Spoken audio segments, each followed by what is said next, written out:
Buletin Didik 30 Mei bersama saya Khairi Hazwan Muhammad Asri. Assalamualaikum dan salam sejahtera. Lain daripada yang lain, 2 dalam 1.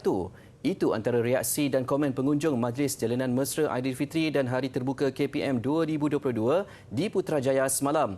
Menteri Kanan Pendidikan Datuk Dr. Razi Jidin berkata itulah yang dihasratkan pihaknya. Malah beliau seronok dan gembira dapat bersua muka, melayan dan melihat keceriaan pada wajah-wajah tetamu yang berkunjung.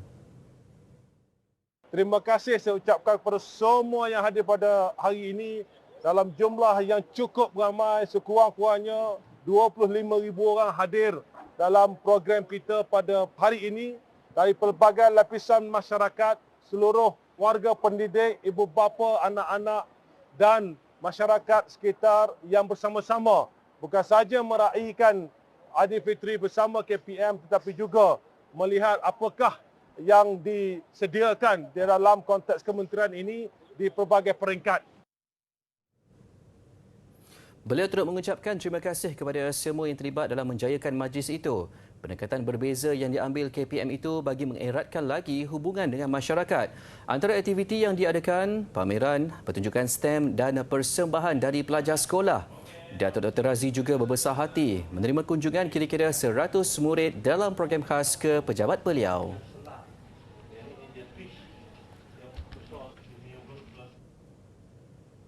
Seterusnya, 900 orang termasuk murid dan guru menjayakan program sambutan Hari Raya Aidilfitri Sekolahku Sejahtera bersama keluarga Malaysia di Sungai Besi, Selangor. Ia adalah jalinan kerjasama pintar menggabungkan sambutan Hari Raya dengan rancangan integrasi murid untuk perpaduan REMOP.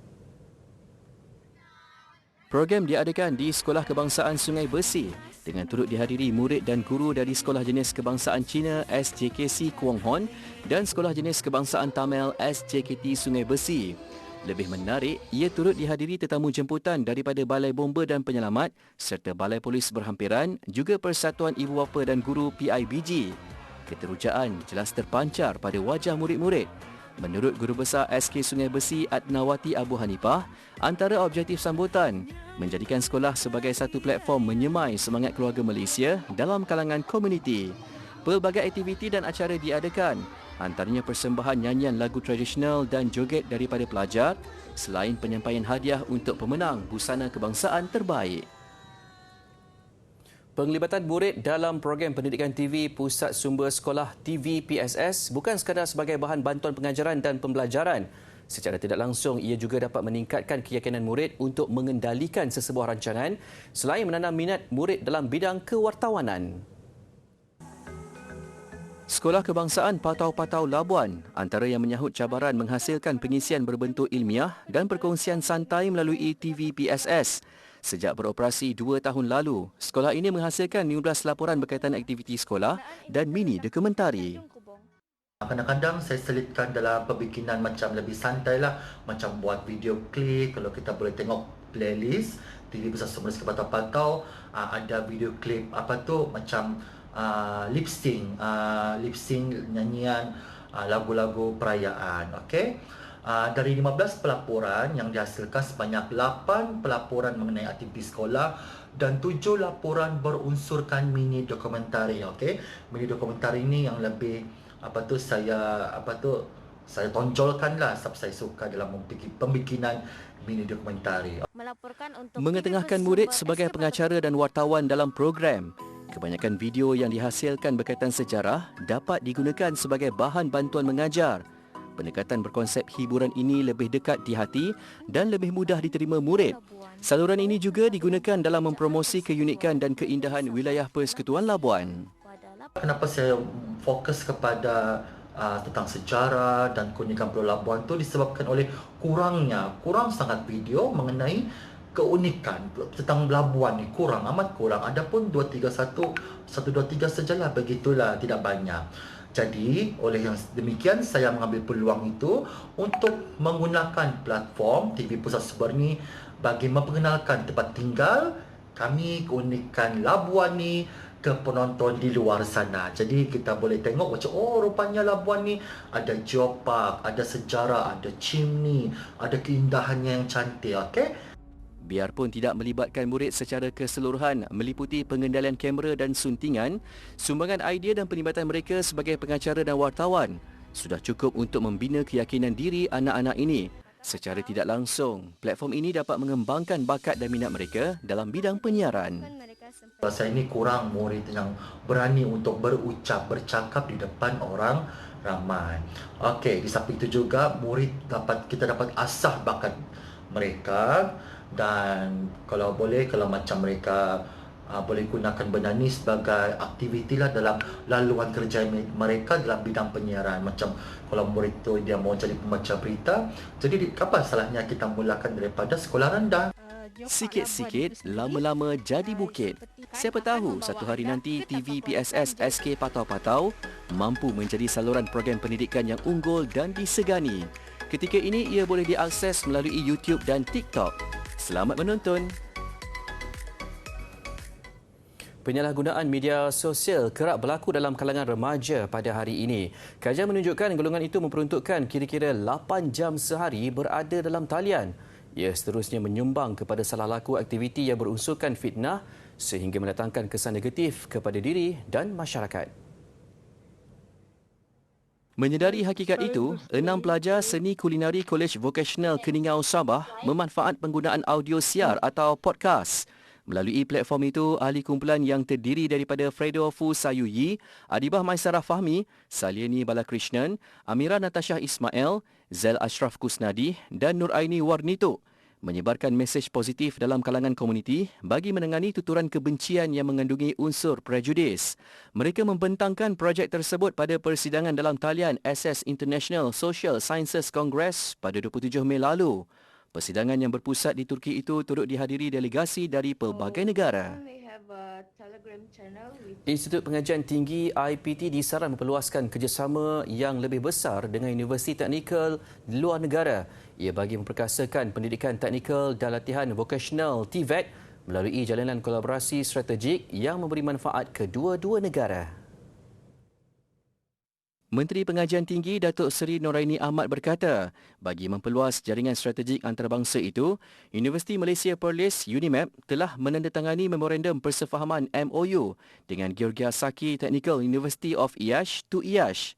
MOU bersama universiti di Romania itu akan memberi tumpuan kepada bahan kita semula dan penggunaan semula produk untuk menangani isu kemampanan alam sekitar. Datuk Seri Noraini menyaksikan majlis menandatangani MOU itu dalam lawatan kerjanya di Iași, Romania. Jelas beliau, KPT akan menyokong dan memberi komitmen penuh kepada UNIMAP dan TU Iași bagi menggalakkan dan mempromosikan kerjasama. Ia melibatkan pertukaran kepakaran, pengetahuan dan teknologi untuk pembangunan kaki tangan.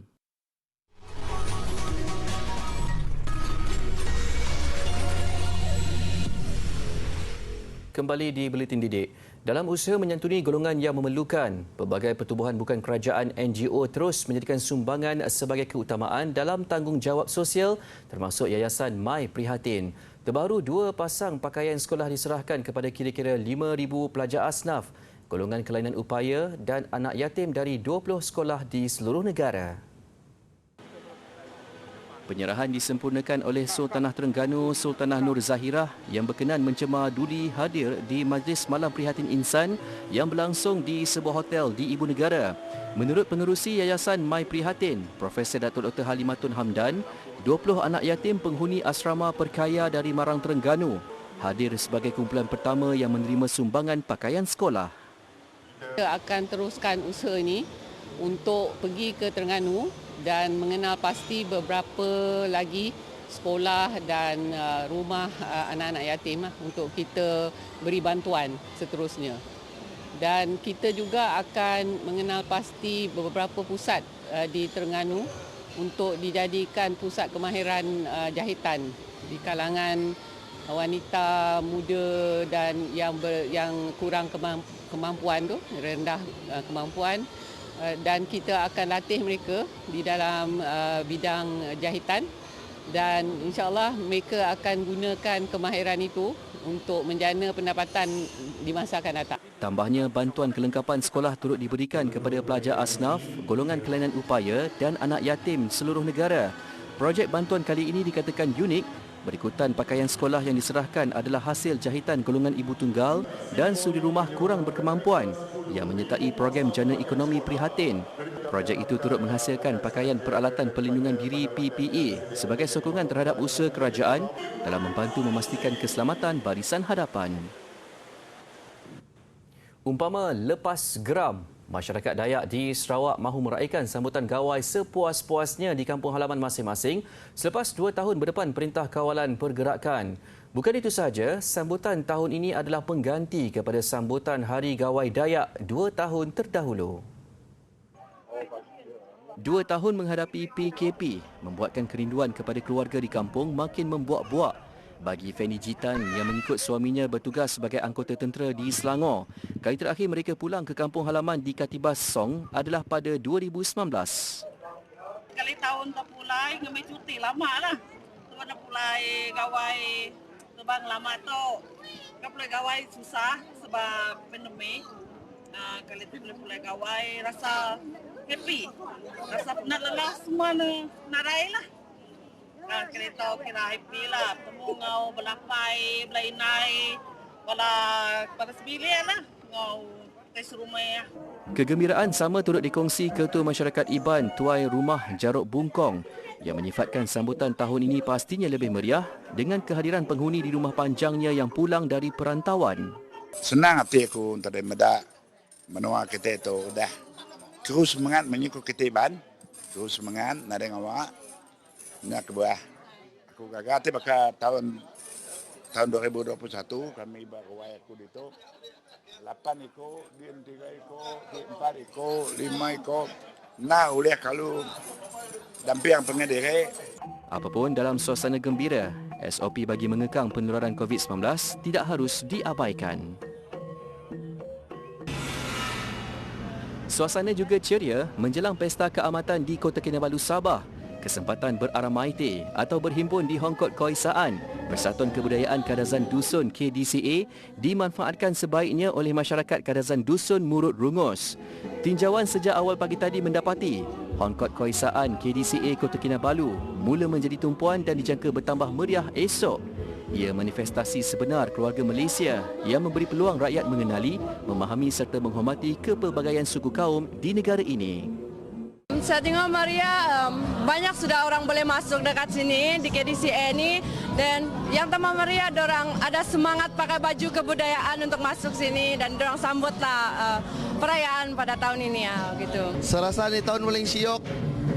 Ada unduk, MRK, Sugandoi, itulah yang syok dah. Sebelum ni ada ya, tapi dia tidak syok begini. Keamatan menjiwai alam semula jadi menjadi tema sambutan tahun ini yang memberi penekanan tentang pentingnya penjagaan dan pemeliharaan alam sekitar. Pelbagai acara kebudayaan memeriahkan sambutan 2 hari itu dengan kemuncaknya pemilihan unduk ngadau atau Ratu Keamatan. It's been amazing. We've tried some of the local food and watched the tribal dances. And when the chief came, it was crazy. Everyone was just surrounding, trying to take pictures. We were like, what's going on? Keamatan diraih sebagai tanda kesyukuran masyarakat atas hasil padi yang dituai dengan pengisian lebih kepada acara kesenian dan kebudayaan diwarisi nenek moyang.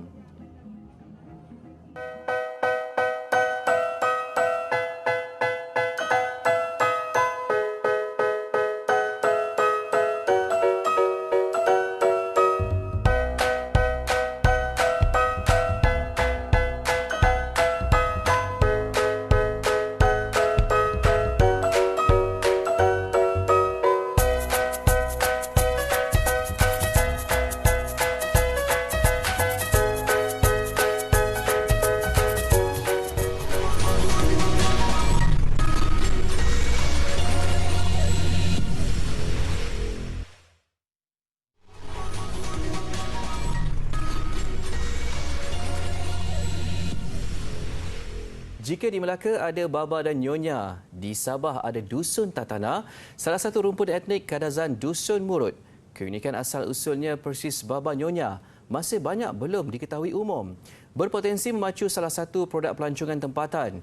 Ia diterjemahkan melalui sebuah dokumentari sekaligus menjadi rujukan generasi akan datang.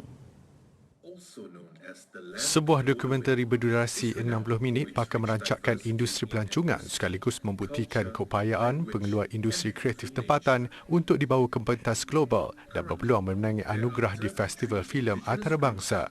Bukan sahaja memanfaatkan Sabah dari segi pelancongan, malah masyarakat etnik Dusun Tatana akan mendapat lebih pendedahan dan dikenali ramai bagi mereka yang menontonnya di dalam dan luar negara. Dia akan boleh promosikan Sabah dalam segi industri pelancongan dan lebih-lebih lagi kepada etnik Tatana lah, ya, di mana kalau sudah ini dihebohkan, ya, expose di merata tempat, etnik ini akan lebih dikenali. Kita harap melalui dokumentari ini, satu, anak-anak muda bukan saja etnik Tatana, tetapi orang Sabah di Malaysia, ya, bukan saja tahu bahawa babanyonya di Melaka, tetapi kita di Kuala Penyu ada juga Tatana yang mempunyai budaya lebih kurang sama yang masih belum diketengahkan. Sempena Pesta Keamatan, pratonton teknikal dokumentari itu ditayangkan baru-baru ini.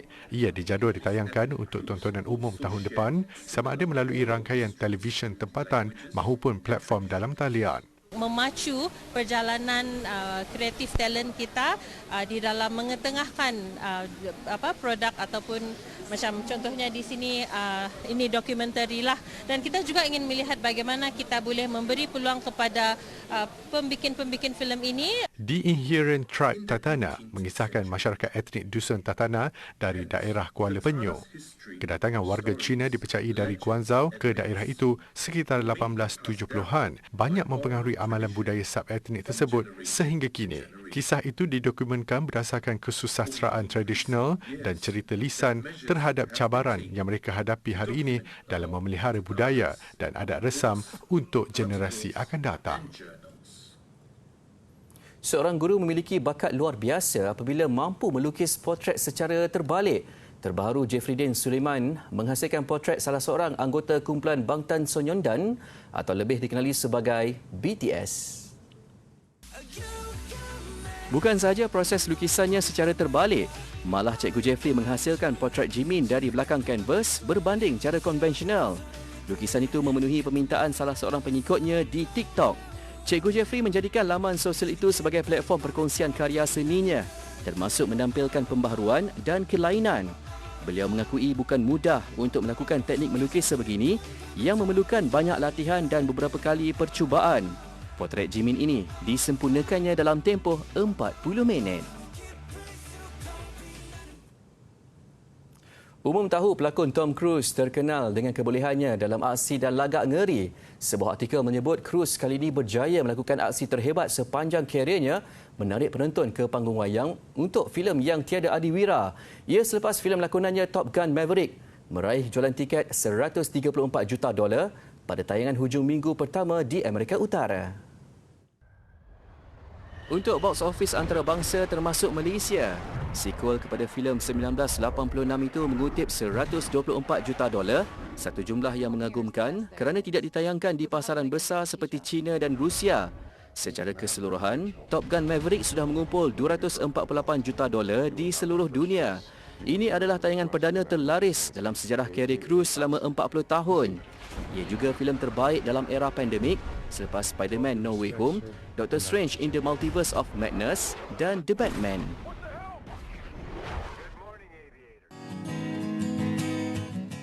Kita sekarang berada di bahan pameran dinamakan Pusing yang Berlingkar. Di sini terdapat 2 biji bola golf yang akan saya lepaskan pada laluan ini. Mari kita perhatikan di manakah bola ini akan jatuh nanti.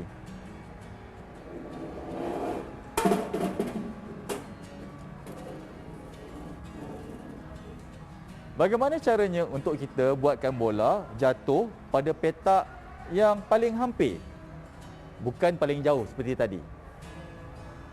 Ada sebarang cadangan? Ya, betul. Kita letak pada kedudukan yang lebih rendah.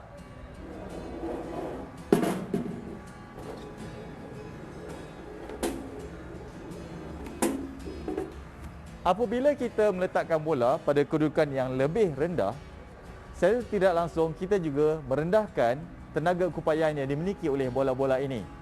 Tenaga keupayaan ini akan ditukarkan kepada tenaga kinetik apabila bergerak. Semakin rendah tenaga kekuatan, semakin rendah juga tenaga kinetik dan menyebabkan bola ini akan pergi semakin dekat.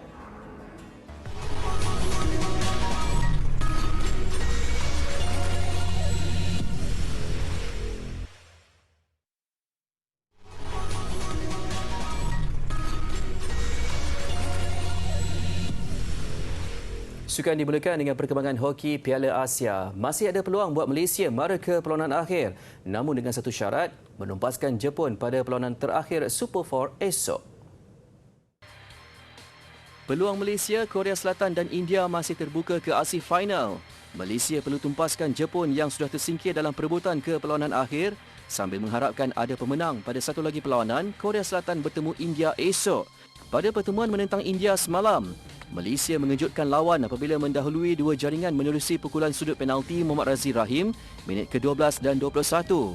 Namun India berjaya menyamakan kedudukan menerusi Vishnukan Singh dan Sunil Saumarpet Vitalacharya masing-masing minit ke-32 dan 53. 5 minit sebelum perlawanan tamat, giliran India mendahului 3-2 menerusi Sanjeev Express. Semangat tidak putus asa pasukan kebangsaan menyaksikan Muhammad Razi meledak lagi untuk kedudukan 3-3 seminit kemudian.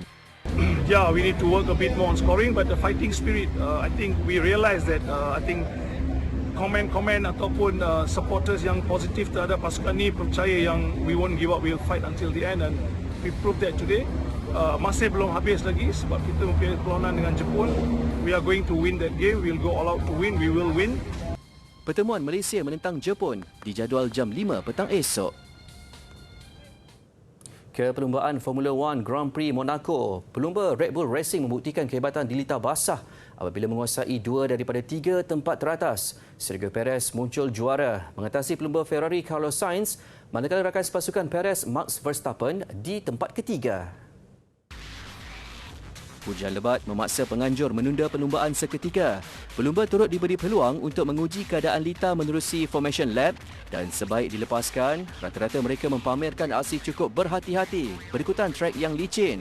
Beberapa siri kemalangan turut berlaku, antaranya menimpa pelumba khas Mick Schumacher yang gagal mengawal jenteranya. Bagaimanapun situasi ini tidak menjejaskan tumpuan pelumba Red Bull Racing Sergio Perez. Perez terlebih dahulu melepasi garisan penamat, diikuti pelumba Ferrari Carlos Sainz.